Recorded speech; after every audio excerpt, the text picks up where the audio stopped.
nós gostaríamos de dizer que hoje nós vamos tratar deste assunto aqui, dos níveis de arrependimento, e nós vamos dar também, ter uma pincelada bem rápida nesta outra parte que envolve também os pecados, que são a fonte dos maus pensamentos. Então nós vamos ter dois assuntos, entende? Apesar que esse último, entende, é apenas bem rapidinho, tá, né? Muito bom. Nós, como adventistas, nós estamos aproveitando todas as oportunidades que o céu nos está oferecendo, a fim de formatar a nossa mente, no sentido de nós nos alinharmos com a vontade de Deus. Esta aí é exatamente a nossa necessidade e é também o nosso propósito. Nós temos como um padrão geral, um objetivo, assim, um ideal para toda a nossa vida, é o Gálatas 2:20, certo? Vivo, não mais eu, mas Cristo vive em mim. Se um de nós chegar e constantemente nós tivermos esta realidade na nossa vida, nós vamos estar, então, exatamente dentro daquele propósito para o qual Deus nos criou. Vivo, não mais eu, mas Cristo vive em mim. E nós temos essa citação do Espírito de Profecia, que ela deve ser sempre repetida e nós devemos nos lembrar dela, porque ela é extremamente importante. Vejam como que Ellen White aqui nos está esclareando bem o que significa esta realidade do Cristo vive em mim. Ellen White escreveu assim: Jesus age através dos órgãos e faculdades deles. Não são mais eles que vivem e agem, mas Cristo que vive através deles. Então, eu creio que esta realidade aqui, se nós a temos sempre bem em mente, nós vamos entender, confirmar para cada um de nós de que nós, então, quando estamos em Gálatas 2:19-20, nós estamos sendo enjesuizados, e nós sempre gostamos de repetir que isto é exatamente o oposto de nós sermos endemoniados. Então, alguém, em determinado momento, não tem forma nenhuma de ele estar em ponto morto. Ou ele está de um lado ou de outro, e não tem nenhum momento em que nós possamos estar num ponto morto, como se fala. O livro de Atos, nós lemos assim, então, a respeito do arrependimento. Arrependei-vos, pois, e convertei-vos para lá dos vossos pecados, a fim de que... Agora vejam que tipo de realidade que o livro de Atos vai apresentando. Que da presença do Senhor venham tempos de refrigério, e que Ele envie o que já vos foi designado, Jesus, o qual é necessário que o céu o receba até os tempos da restauração. Então aqui nós temos esta realidade aqui do arrependimento, e isso é que nós vamos tratar de agora em diante. Arrepender-se do quê? Nós temos também a respeito da presença do Senhor. E nós nos lembramos do livro O Maior Discurso de Cristo, na página 149, 150, onde Ellen White fala que quando nós recebemos a palavra, nós recebemos a Cristo Jesus, ou seja, nós temos a presença do Senhor. Isto é o que traz para nós exatamente os tempos de refrigério. E, junto com isso, aquela que é a grande esperança de todos os adventistas, o tempo da restauração. Aquela bendita hora, entende? Quando nós vamos ver Jesus Cristo vindo nas nuvens dos céus. Então, se nós estamos enjesuizados, se nós estamos, então, arrependidos, então, nós lemos assim no livro de Atos 5:31.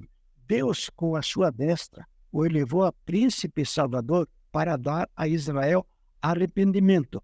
Então, no livro de Romanos, o apóstolo nos diz assim, que é a bondade de Deus que nos conduz ao arrependimento, e Ellen White, graças a Deus, define então que o arrependimento, ele compreende tristeza pelo pecado. Isto então é o arrependimento. O arrependimento significa nós sentimos tristeza por aquilo que foi feito, ou qualquer tipo de pecado que está sendo cometido. Então, a nível pessoal, isso envolve a nós nos sintonizarmos com os sentimentos do Senhor Jesus Cristo.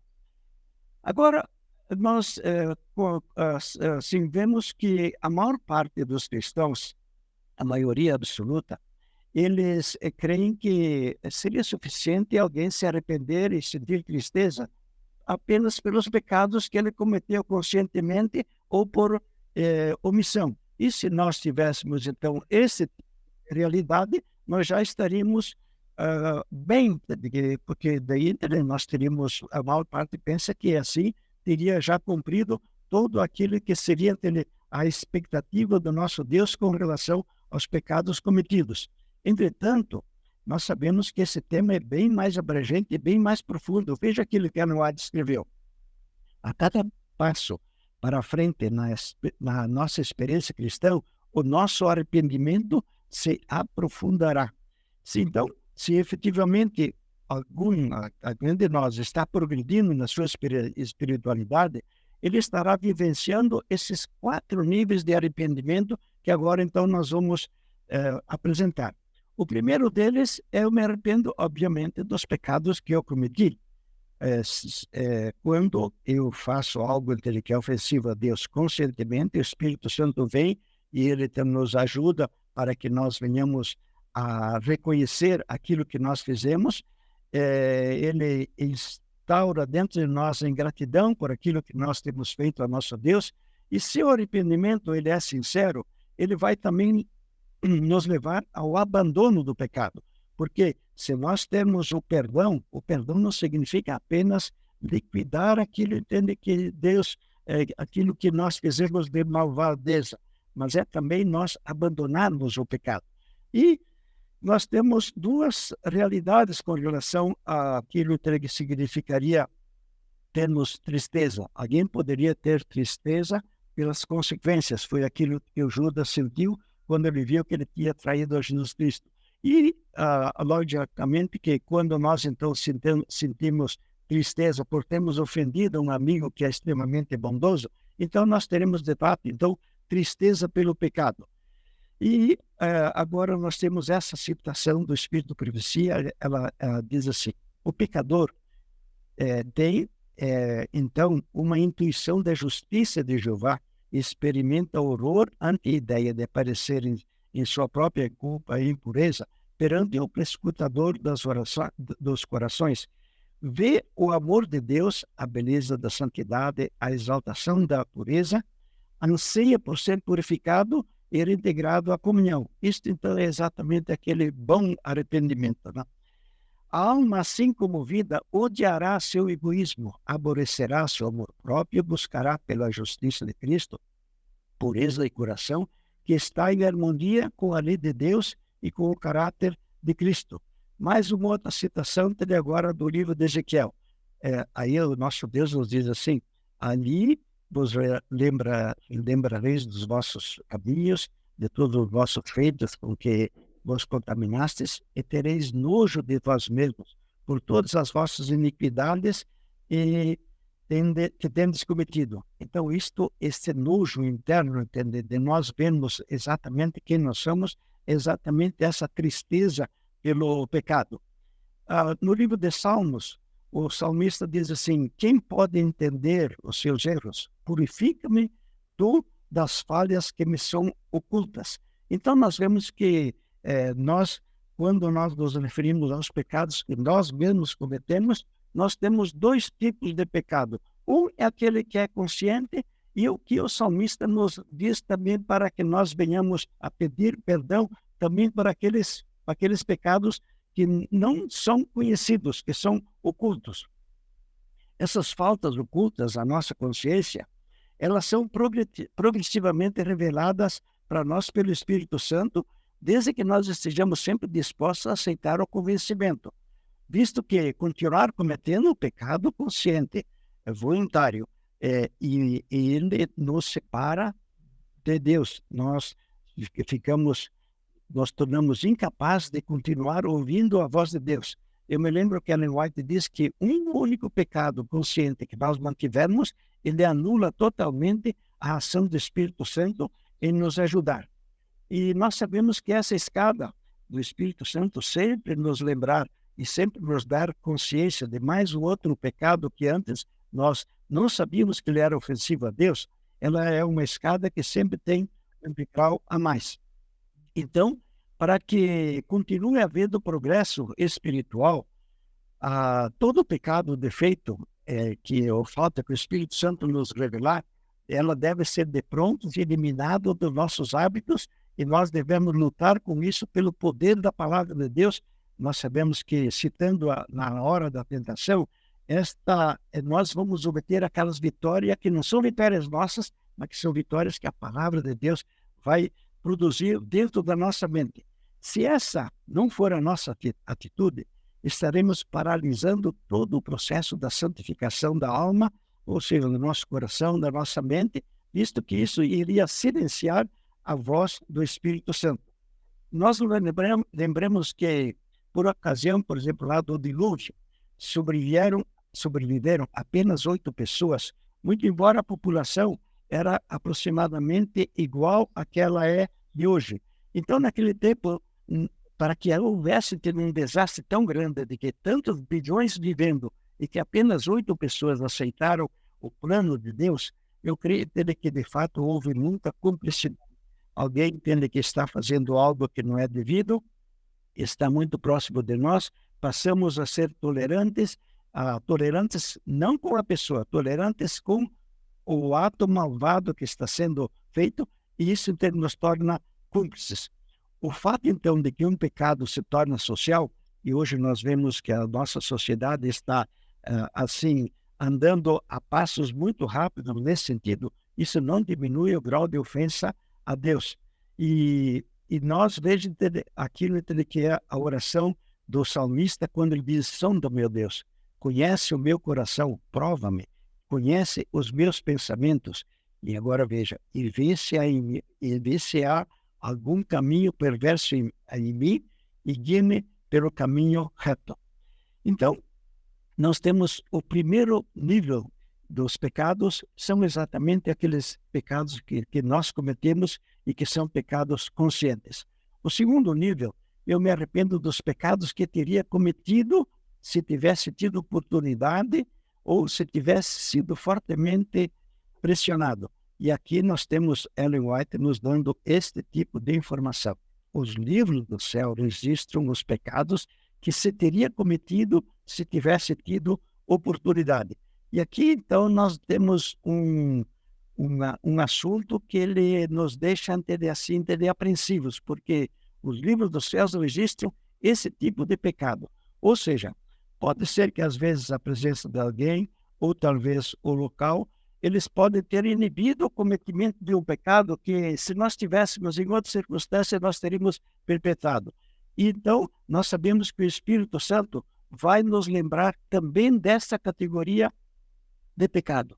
Então, quando a gente diz que o ladrão, que a ocasião faz o ladrão, apenas no sentido de que ela favorece aquilo que está no nosso interior. O alcoólatra, quando é que ele é culpado? Ele não é culpado na hora em que ele faz algo em que fosse malvado. Ele é culpado exatamente na hora em que ele conscientemente ingeriu a bebida alcoólica. Ou mesmo que alguém violento, ou um motorista apressado, vamos dizer assim, que alguém fosse passar numa curva na contramão. Não aconteceu o acidente apenas porque não veio o outro lado ou no sentido contrário. Mas o fato de que nós, então, teríamos feito esse tipo de direção indevida já nos coloca nessa categoria desses pecados. Ou, eventualmente, o ladrão, e Ellen White, então, repetindo, os livros do céu registram os pecados que se teria cometido se nós tivéssemos tido a oportunidade. Então, o segundo nível é exatamente esses pecados aqui. Aqueles pecados que nós teríamos cometido, não aconteceu, mas se não tivéssemos sido impedidos, nós iríamos cometê-lo, e os livros do céu então fazem esse tipo de registro. O terceiro nível de pecado é aquele que nós então devemos ter de arrependimento, é exatamente aquele que é falado por muitos dos nossos ministros a respeito do arrependimento corporativo. Eu sinto, então, tristeza pelos pecados que o próximo, os nossos familiares ou a igreja teriam cometido ou estão cometendo. Esse, então, é o terceiro nível de arrependimento. Nós lemos no livro assim que Iavé lhe disse: passa pelo meio da cidade, pelo meio de Jerusalém, e põe um sinal nas testas dos homens que gemem e se afligem por causa das imundícies e maldades que se fazem no meio delas. Então, essa parte de alguém então sentir que gemer ou se afligir exatamente tem a ver com a tristeza. O arrependimento porque o arrependimento tem exatamente essa característica de nós sentirmos tristeza por aquilo que está lá acontecendo com a igreja ou com os nossos familiares. E ele também tem uma outra realidade, porque ele está espelhando para nós aquilo de que seria o meu caso se não fosse a graça de Deus agindo em mim.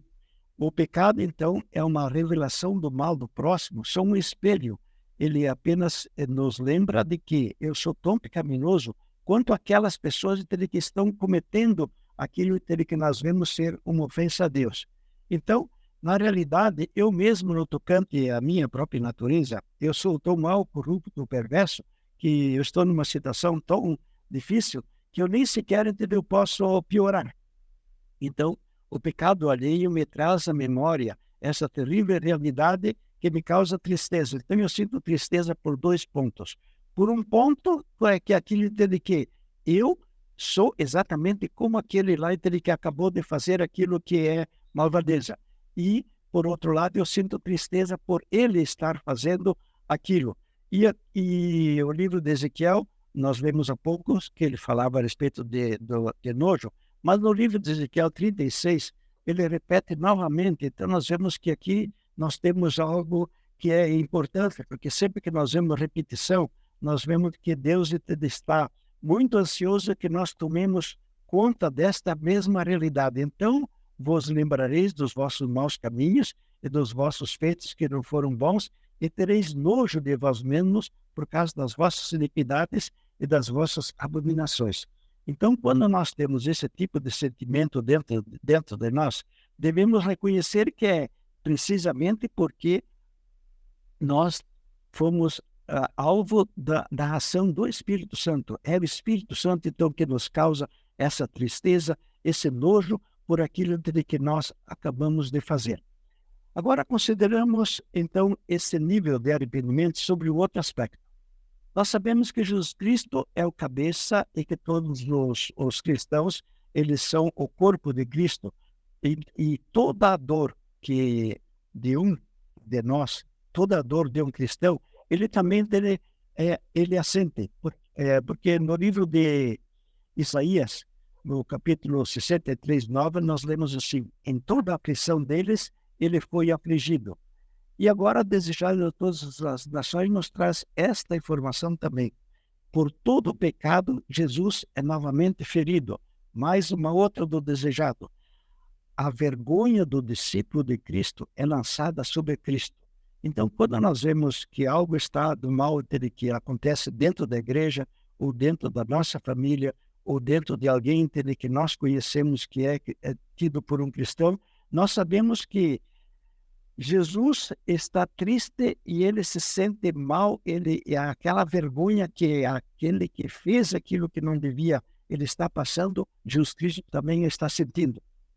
E no livro de educação, nós temos assim: cada desvio do que é justo, cada ação de crueldade, cada fracasso da natureza humana para atingir o seu ideal, faz-lhe pesar.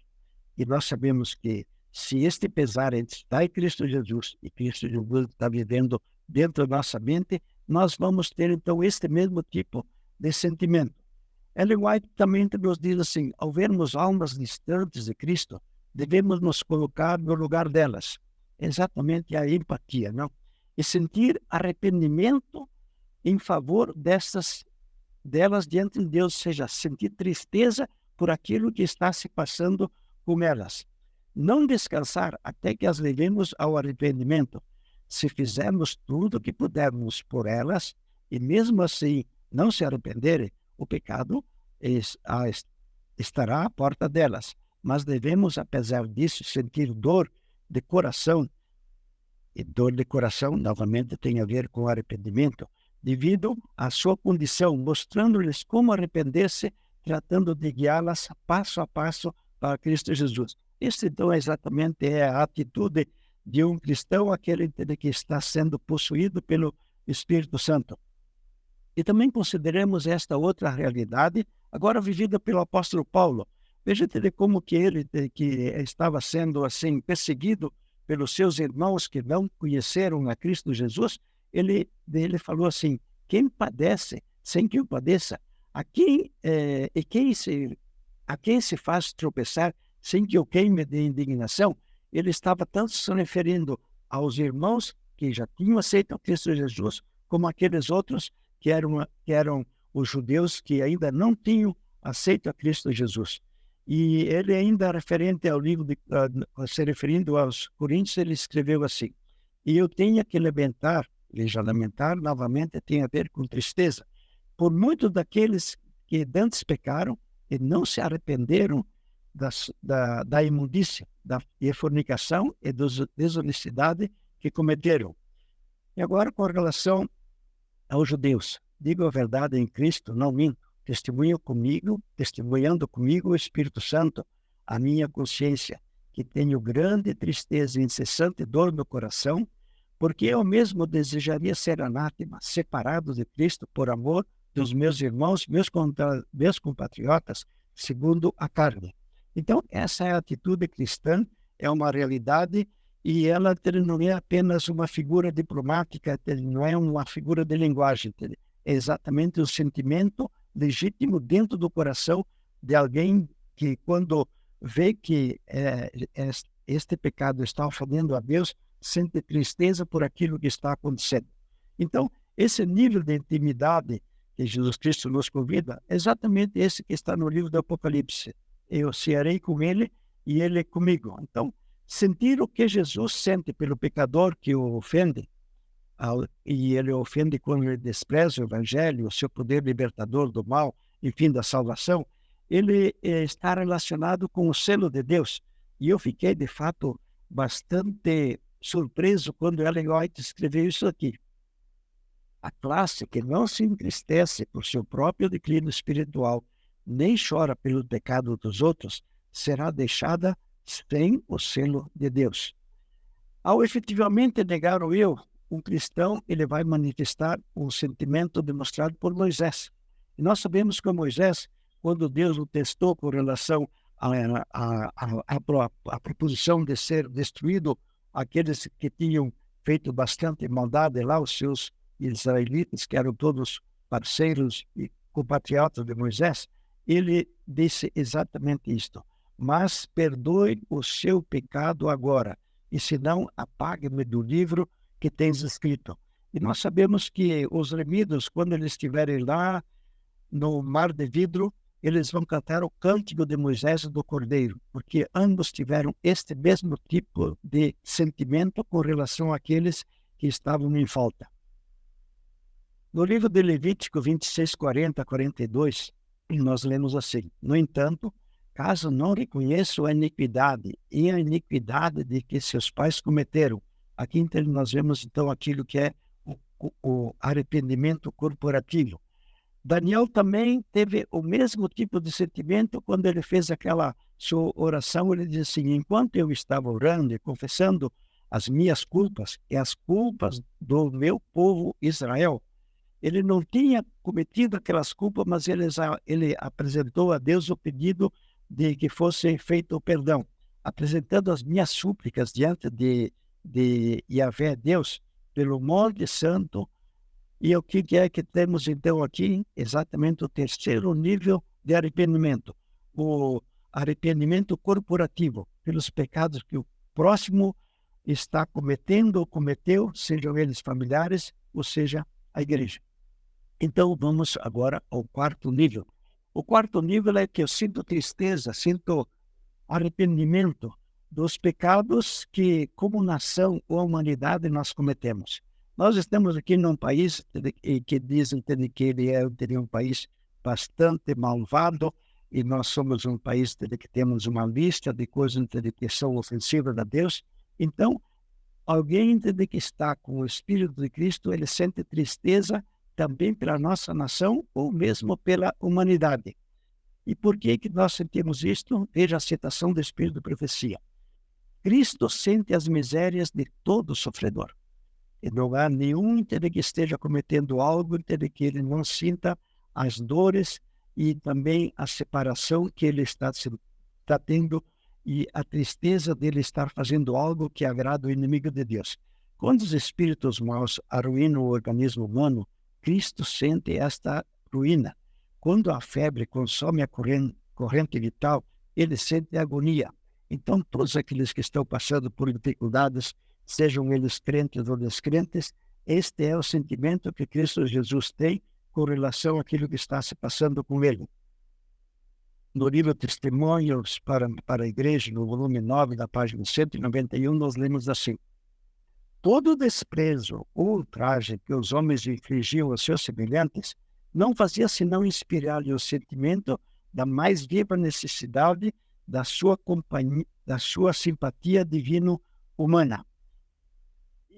E nós lemos no livro de Filipenses o apóstolo nos recomendando e nos dando este tipo de ordem. Haja em vós esse modo de pensar que também houve em Cristo Jesus e que nós sabemos que há. Assim, dói na alma de cada um de nós o fato de alguém ofender o Pai, ofender a Cristo ou o próximo, e nós sabemos que esta é a situação que se encontra qualquer um dos que estão sob o domínio do inimigo de Deus. Nós, quando vemos o pecado que o outro está cometendo, nós vemos que esta seria a realidade nossa se, porventura, Jesus Cristo não estivesse vivendo a sua vida em nós. Agora, vejamos como que Pedro relata o arrependimento do Ló por Sodoma e Gomorra, que era a cidade deles, lá onde a maldade estava se assemelhando com aquela que as nossas cidades hoje estão vivendo. O apóstolo escreveu assim: e resgatou o justo Ló, que era afligido. Ele sentia tristeza, ele sentia arrependimento pela conduta imunda dos que eram licenciosos, porque este justo, pelo que via e escutava enquanto vivia entre eles dia após dia, a sua alma justa era atormentada pelos atos licenciosos deles. Então nós vemos que esta parte de nós sentirmos desse quarto nível de arrependimento era aquilo que o Ló já sentia já naquela época. Veja Ellen White: a minha alma está em agonia noite após noite. Só consigo dormir durante algumas horas, pois o pensamento dos que se encontram em caminhos de falsidade aflige a minha alma. Então vemos que este tipo de arrependimento, esse tipo de tristeza, ele permeia a vida dos cristãos. E nós devemos então estar despertos, que nem falamos antes, formatando a nossa mente para a gente ir se alinhando com esse tipo de sentimento que há em Cristo Jesus. Então, o que é que Jesus sente? Qual é que é a reação de Jesus quando um de nós nos tornarmos ou formos indiferentes à situação, às dores do próximo? A Ellen White escreveu esse tipo de registro que ele, de fato, nos deixa bastante apreensivos. Ela escreveu assim: o céu se indigna ante a negligência manifestada para com a alma dos homens. Queremos saber como Cristo a considera. Como sentiria um pai ou uma mãe soubessem eles que, estando seu filho perdido no frio, na neve, fora desdenhado ou deixado a perecer pelos que o poderiam haver salvado? Não ficariam terrivelmente ofendidos, curiosamente indignados? Não os acusariam com uma ira tão ardente como as suas lágrimas, tão intensa como o seu amor? Os sofrimentos de cada homem são os sofrimentos de um filho de Deus. E os que não estendem a mão em socorro de seus semelhantes, quase a perecer, provocam-lhe a justa ira. Essa é a ira do Cordeiro. aos que professam ser companheiros de Cristo e todavia se têm mostrado indiferentes às necessidades dos semelhantes, declarará ele no grande dia do juízo: não sei de onde sois, apartados de mim, os que praticais a iniquidade. Eu, quando vi, entre irmãos, esse tipo de declaração de Ellen White, ele nos faz, de fato, pensar com relação aos nossos sentimentos, em relação a todos aqueles que estão ao nosso redor, com relação à nossa nação, com relação à humanidade em si. E aí era exatamente aquilo que Jesus sentiu quando ele estava entrando em Jerusalém, né? Quando se aproximou, contemplou a cidade e chorou. E disse: ó, se realmente soubesses as coisas que são da tua paz, ao menos neste dia. Agora estão encobertas aos teus olhos. Então, ele vivendo em nossa mente, ele vai ter exatamente o mesmo tipo de sentimento.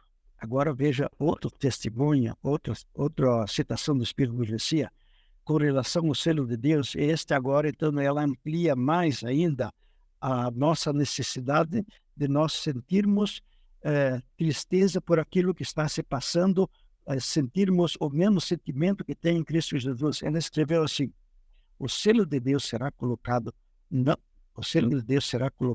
testa dos que suspiram e clamam por causa das abominações cometidas, agora ela fala, na terra, não mais entende apenas na igreja. Então, este é o quarto nível que nós temos do nossos arrependimentos.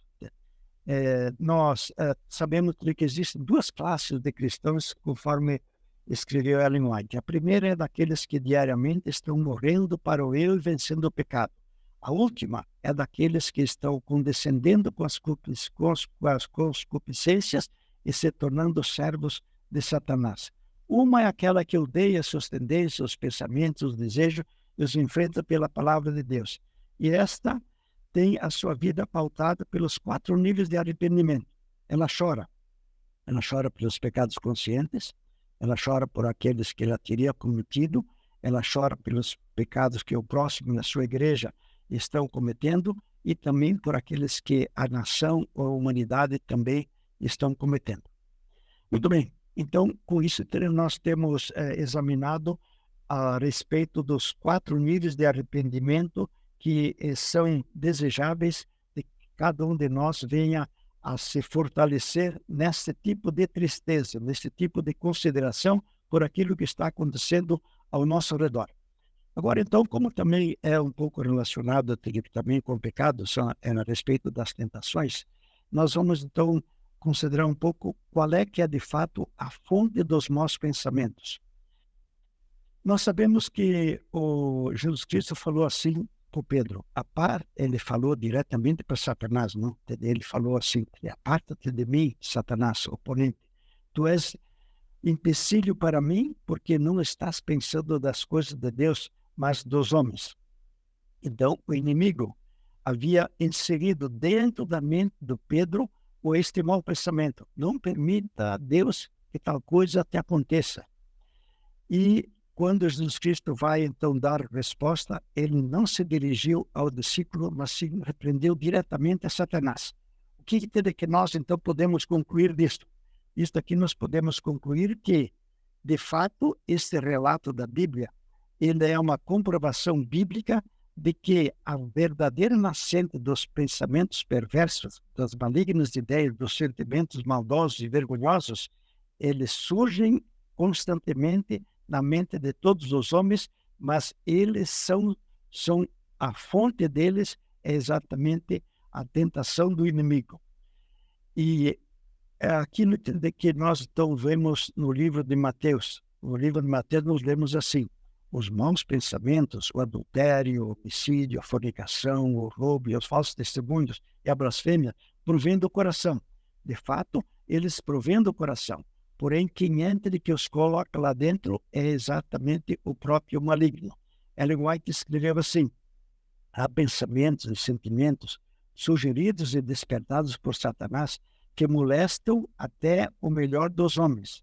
Mas, se estes não são acariciados, se são reprimidos como odiosos, a alma não é manchada pela culpa e ninguém é contaminado por sua influência.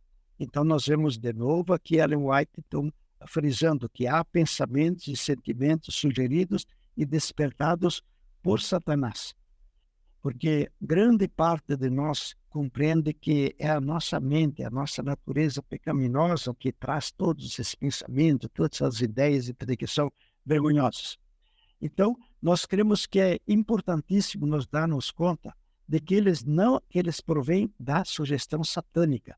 Eles não provêm de forma nenhuma das nossas mentes. Nós devemos estar bem cientes da maneira como os anjos maus estão constantemente nos perseguindo e eles fazem isso o dia inteiro.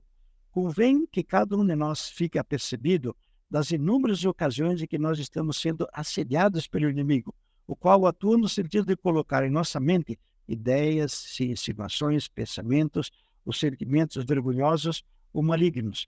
Então, agora nós vamos considerar uma situação do espírito de profecia que eu creio que cada um de nós devia guardá-la muito bem dentro da nossa mente, e ela diz mais ou menos alguma coisa assim. Há algumas horas, ouvi as queixas de uma alma aflita. Satanás veio até ela de uma forma inesperada. Ela pensou que havia blasfemado contra o Salvador, porque o tentador insistia em colocar em sua mente o pensamento de que Cristo era apenas um homem, nada mais do que um homem. Ela pensou que os sussurros de Satanás eram os sentimentos do seu próprio coração, ou seja, ela pensou que aquele pensamento vinha da sua natureza humana pecaminosa, da sua mente, e isso a horrorizou. Pensou que estava negando a Cristo e sua alma estava em agonia de angústia. Agora vê aquilo que Ellen White, então, rebateu esse tipo de pensamento de que esta pessoa estava tendo. Assegurei-lhe que essas sugestões de inimigos não eram seus próprios pensamentos, que Cristo a entendia e aceitava, e que ela devia tratar essas sugestões de Satanás, essas sugestões, como sendo inteiramente de Satanás, e que sua coragem deve aumentar com a força da tentação. Disse-lhe para não admitir por um momento que se originaram dela. Então, aqui em Ellen White, de novo, ela está frisando de que esses pensamentos maldosos não têm origem na nossa mente. Nós não somos aqueles que estamos criando isto, entendeu? É a nossa natureza pecaminosa que é a fonte. E ela continua: não permitir que Satanás fira a Cristo, mergulhando-o na incredulidade e desânimo. Agora veja o conselho que Ellen White dá a cada um de nós. Aos que são tentados, eu diria: nem por um momento reconheço que as tentações de Satanás estão em harmonia com sua própria mente. Afaste-se delas, como faria com o próprio adversário. A obra de Satanás é desencorajar a alma. A obra de Cristo é inspirar o coração com fé e esperança. Satanás procura abalar a nossa confiança. Assim, nós devemos abandonar de uma vez por todas a ideia de que a fonte dos maus pensamentos, dos sentimentos vergonhosos, seria a nossa mente, a nossa natureza pecaminosa. Nós estamos sendo a todo instante assediados e perseguidos pelo inimigo, e ele tem esta liberdade, tem essa faculdade de colocar na nossa mente da mesma forma como ele colocou na mente de Pedro. Esses pensamentos, eles têm uma única fonte. Exatamente significa a perseguição que o inimigo nos está fazendo. Assim, nós pedimos agora, apenas fazemos uma pergunta para a nossa consideração. Poderia existir um pecado sem que o inimigo tivesse participado dele, sem que ele nos tivesse convidado? Nós nos lembramos exatamente do bode Azazel, aquele que está relatado no livro de Levítico 16, 8 a 26. Como é que está lá relatado? Havia então aquela cerimônia do dia da expiação com 2 bodes. Um era o bode do Senhor e outro era o bode Azazel. O bode do Senhor representava Jesus Cristo, que moria pelos pecados que nós cometemos, porque quando nós cometemos um pecado, para que haja o cometimento de um pecado, há necessidade de ter dois culpados. Um é o que convida e outro exatamente é aquele de que aceita. Por aquele que aceitou o pecado, o bode do Senhor era sacrificado, que era exatamente a Jesus Cristo, simbolizando Jesus Cristo na cruz. Porém, pelo convidador era exatamente o bode Azazel. Então, nós sabemos que para o cometimento de um pecado, nós temos dois culpados, um que convida e outro que aceita. De acordo com a citação que Ellen White nos apresentou e que nós acabamos de ler, nós sabemos que sempre que haja qualquer tipo de pensamento maldoso dentro da nossa mente, sempre que haja qualquer tipo de ideia de que ela seja perversa, nós sabemos que ela foi colocada lá pelo inimigo de Deus. Então, era isso aquilo que nós tínhamos de considerações para o dia de hoje. Vamos então erguer a nossa voz e falarmos com o nosso Deus. Nosso Pai, nosso Deus bendito. Nós estamos aqui, Senhor Deus, considerando a respeito da tristeza pelo pecado e rogamos que o nosso Deus nos auxilie, que o nosso Deus nos dê a sua graça no sentido de nós virmos a corresponder com os anseios que o nosso Deus tem e com o propósito que o nosso Deus estabeleceu no dia que nos criou. Possibilite, Senhor Deus, que cada um de nós venha progredir na área do seu arrependimento, que cada um de nós viva de acordo com esses 4 níveis de arrependimento que nós acabamos de analisar. Possibilita também, Senhor Deus, que esteja sempre presente em nossa mente, de que não é da nossa mente, não é da nossa natureza pecaminosa que saem os convites para fazer aquilo que é maldoso à sua vista. Muito obrigado por aquilo que o nosso Deus nos instrui e rogamos que aceite o nosso agradecimento, a nossa gratidão em nome de Jesus. Amém.